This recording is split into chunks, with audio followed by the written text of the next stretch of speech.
Okay, so maybe we didn't get their sign-off on the whole Grand Rail thing. That was bad.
The rail must have shook the Ura to the bone down in those dens of theirs.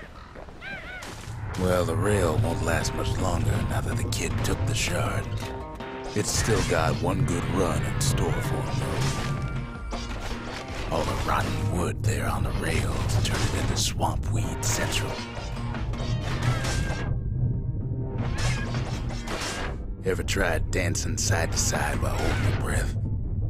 While shooting a genuine registered army carbine, while choking on swamp weed, while peckers trying to prick you in the eye. Well, let me tell you, it ain't fun.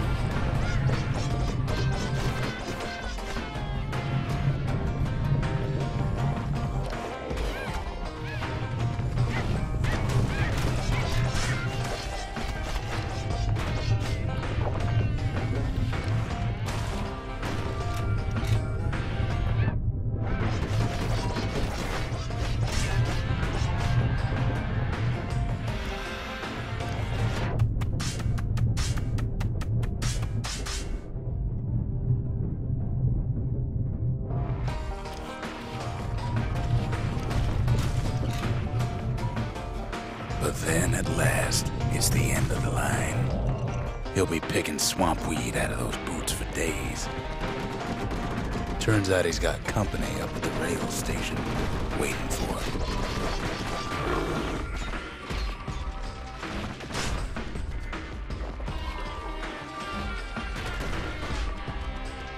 Not just another wallflower or pincushion, mind you.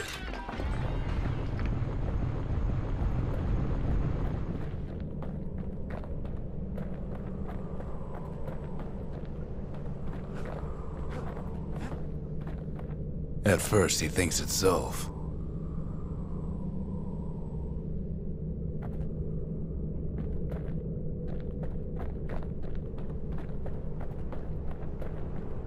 Turns out he's wrong. This is for you, says the man. Then wham!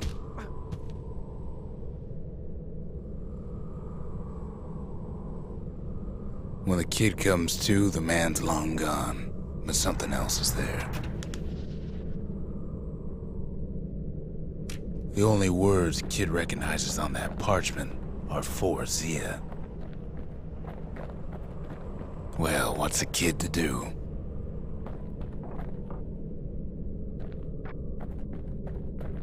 He took the shard, he took the hit, and he took that note.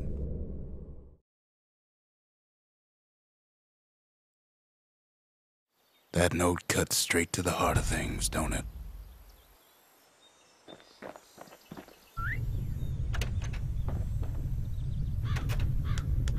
Finding gourmet ingredients ain't easy these days, but we'll take what we can get. The note says it plain. Zia, go east to learn the truth about the calamity and our people. I'll be waiting. Sincerely, Zulf.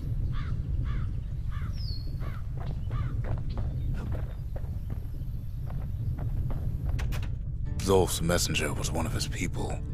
Wonder just how many of them survived, and what exactly Zulf told him. It ain't too late to unlock the potential of this place.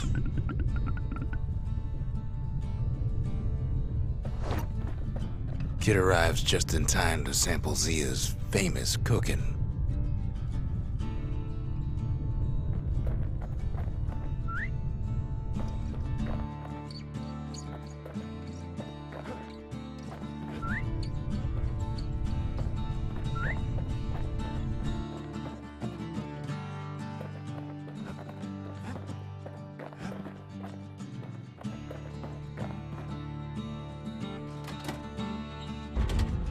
We need an awful big lost and found under the circumstances.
He wolfs down too much too fast, and it all goes to his head.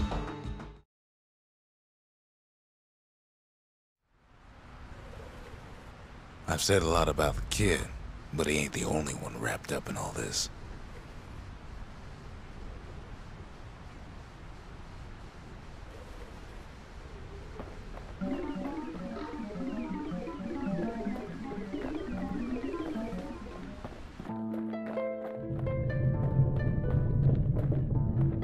What's he thinking? Well, let me see if I got this straight. I only heard it once.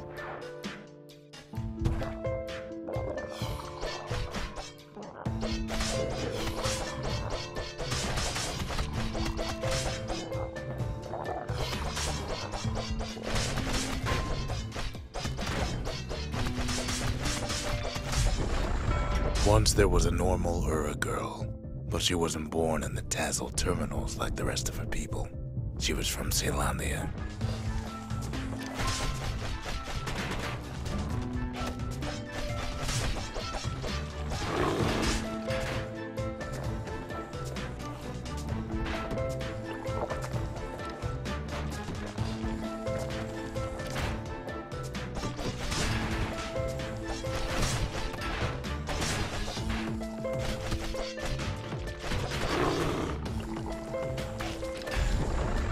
Her folks were orphaned in the war, taken in and raised inside the city, on condition they would never return to the terminals.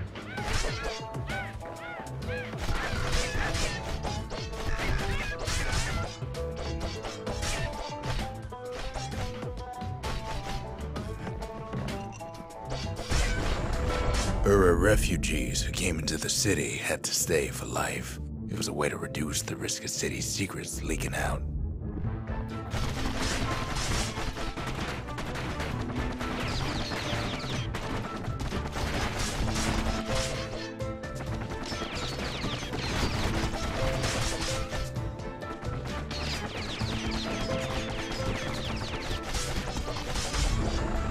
The mama passed away from birthing complications, leaving the girl trapped inside that city with no one but her father.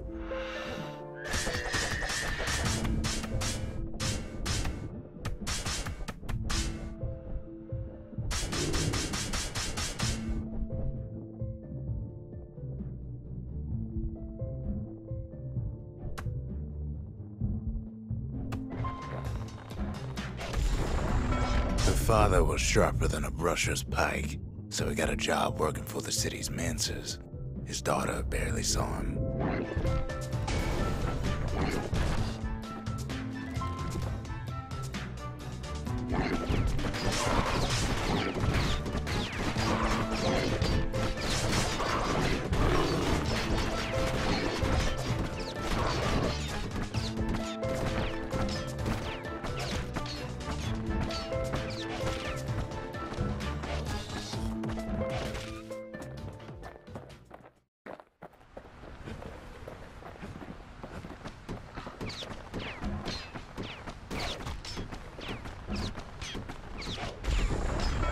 Her father told her nothing of her Ura heritage. He told her nothing of the Mancers. It's for your own good, he said.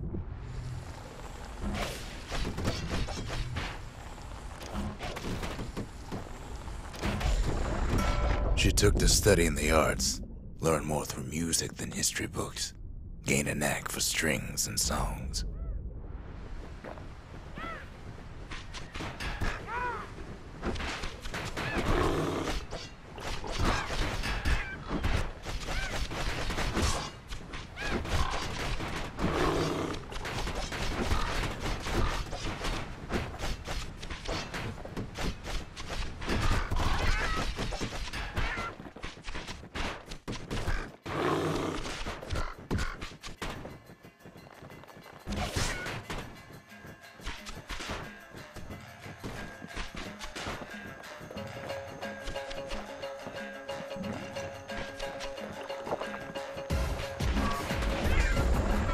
At first, she tried to be like other girls, but her classmates spread word that her father was an Ura trader, selling out the city.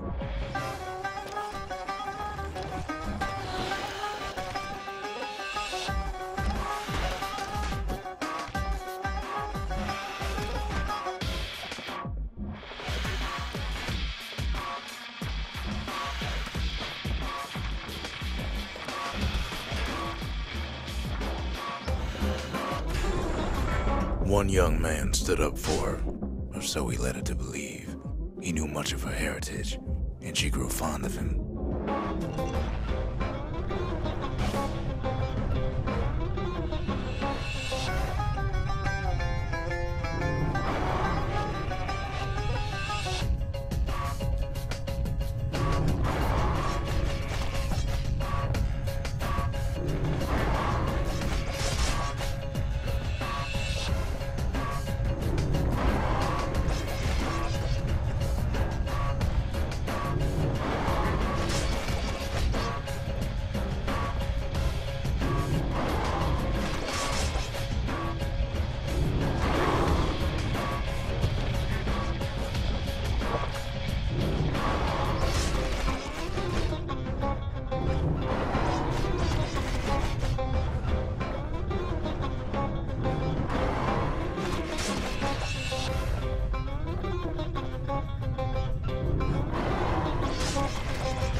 Now, where were we?